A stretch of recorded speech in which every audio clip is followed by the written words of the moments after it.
Практычнасць, індывідуальнасць, сучаснасць – гэта толькі некаторыя крытэрыі ацэнкі прадстаўленых вобразаў. 13 калекцый, 10 адзінкавых аўтарскіх работ. Вясновы капрыз праходзіць ужо 22 раз. Сам конкурс у прысутнасці журы адбыўся яшчэ ў канцы сакавіка. Зараз гала-канцэрт пераможцаў і прызёраў. Своеасаблівы падарунак гораду да тысячагоддзя.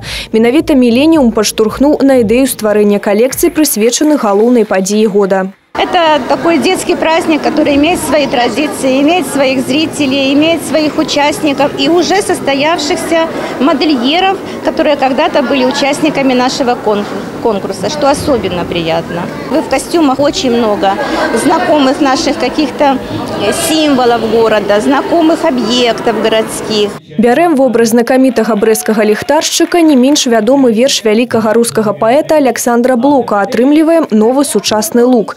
Ноч, вуліца Ліхтар-Аптэка, Брэст запальвае агні.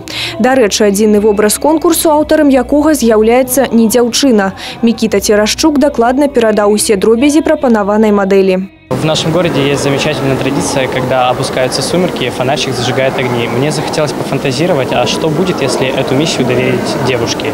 Юная леди в алом свете заката, как символ тысячелетнего города.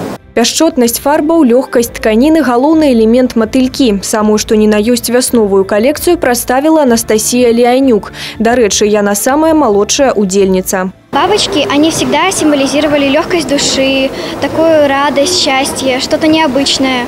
И это стало таким важным акцентом. Меня очень вдохновили оборки, которые мы учились делать на уроке труда. Также меня очень вдохновила легкость этой ткани, приятные цвета. И так появилась идея этой коллекции. Все девочки внесли в нее вклад, каждый шил, помогал друг другу. Лагатып тысячагоддзя Брэста таксама знайшоў сваё адлюстраванне. Ён у мадэлі яркага и запоминального образа Ганны Горшчарык. Наш город в этом году празднует тысячелетие. И я думаю, что это нельзя было упустить такой шанс показать в наряде свой любимый город. На самом деле создавали в попыхах, немного не успевали, но за месяц мы где-то управились.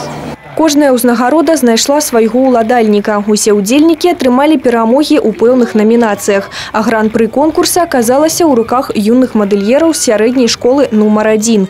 Дзяўчаты прадставілі калекцыю, прысвечаную беларускаму Леонардо да Винчи Язэпу Дроздовичу. Наши учителя съездили в музей, где была выставка Язэпа Дроздовича.